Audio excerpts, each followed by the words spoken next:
Today, I'm going to be making custom Magic the Gathering cards based on Bloodborne. Ludwig the Accursed is a 7/7 legendary beast knight for 4 red, green, and a white. It has Vigilance, Trample, and Haste, and whenever Ludwig the Accursed is dealt damage for the first time each turn, create a legendary equipment artifact token named Holy Moonlight Greatsword. With a crypt creature gets +3/+3, has first strike, and 2 red, deal 4 damage to target creature, activates only once each turn, and equip 2. Ludwig the Accursed is one of the most insane boss fights in the entire game, and halfway through the fight, once you get him down to half health, he changes his fighting style as he now equips the Holy Moonlight Greatsword. To reference this in Magic, I made it so when he takes damage for the first time each turn, you create the legendary equipment, the Holy Moonlight Greatsword. And this boosts his stats, gives him first strike, and also gives him the kind of beam attack that we see in his actual fight. Alfred, Hunter of Vilebloods, is a 4/4 legendary human cleric for red, white, and a black. You can cast it for Madness for also red, white, and a black, and it has haste.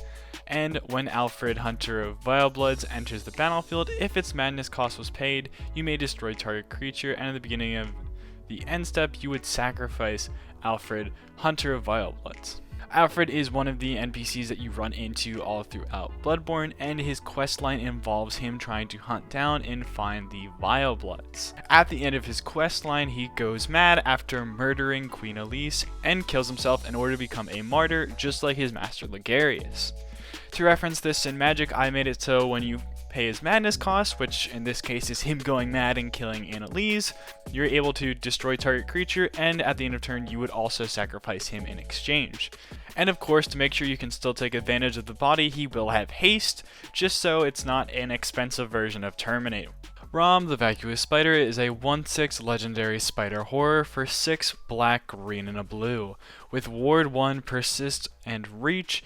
And when Rom the Vacuous Spider enters the battlefield, create 8 green and blue spider creature tokens and tap to untap spiders. Target spider gets +2/+1 until end of turn, and pay 1 and a black and tap Rom to destroy target creature with toughness less than or equal to Rom the Vacuous Spider's toughness.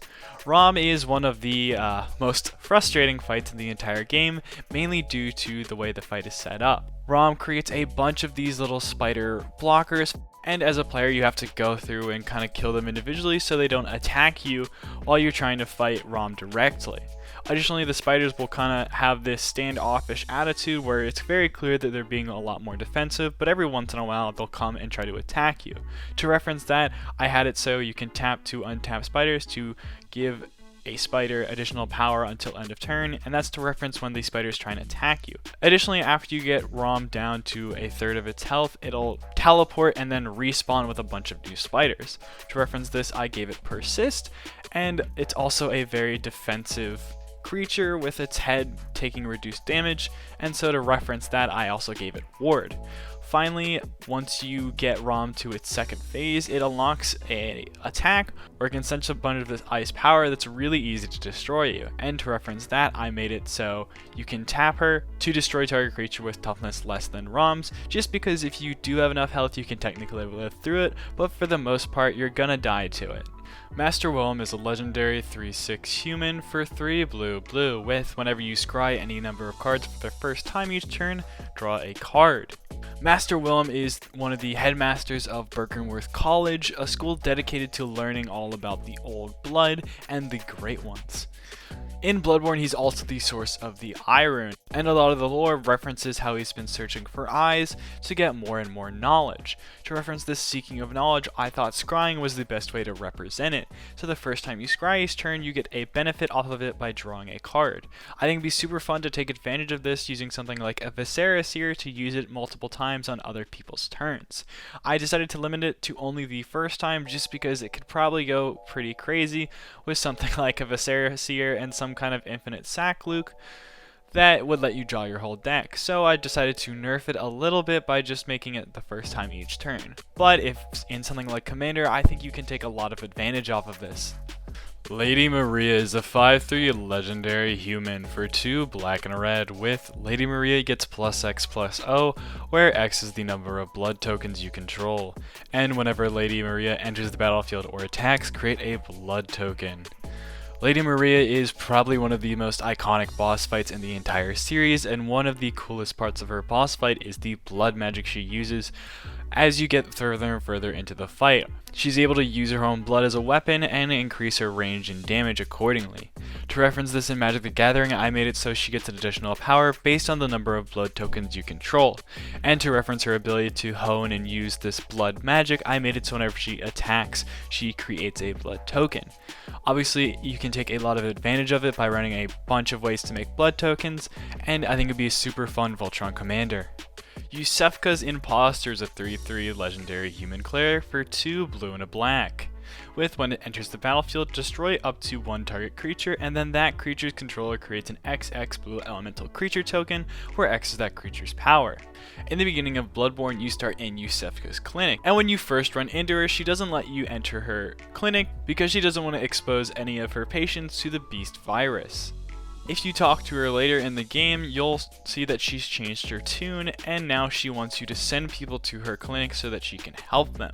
At this point, she has been replaced with Iosefka's Imposter, and once you enter into her clinic later towards the game, you learn that she has been taking all of the NPCs that have been there and are turning them into these celestial creatures that we run into.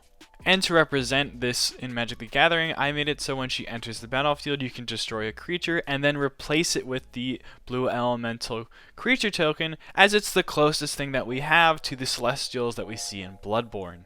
1/3 of Umbilical Cord is a 4-mana artifact with pay 4 and exile 1/3 of Umbilical Cord and 2 other artifacts you control with the name 1/3 of Umbilical Cord you control, and then create the Moon Presence, a legendary 5/5 colorless Eldrazi horror creature token with flying and vigilance. Then target opponent's life total becomes 1.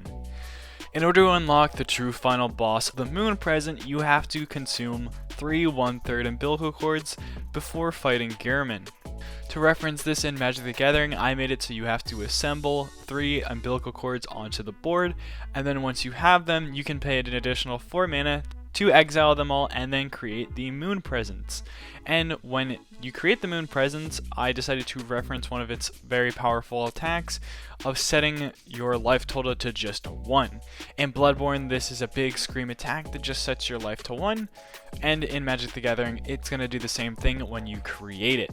I think this would be a super fun deck of you trying to cheat these out, or maybe messing around with trying to rename things. I think it would be pretty difficult to set up, but I think it'd be a super fun deck, kind of like Mech Titan Core that we saw in Kamigawa. If you enjoy, you should check out my other video on Dark Souls 3.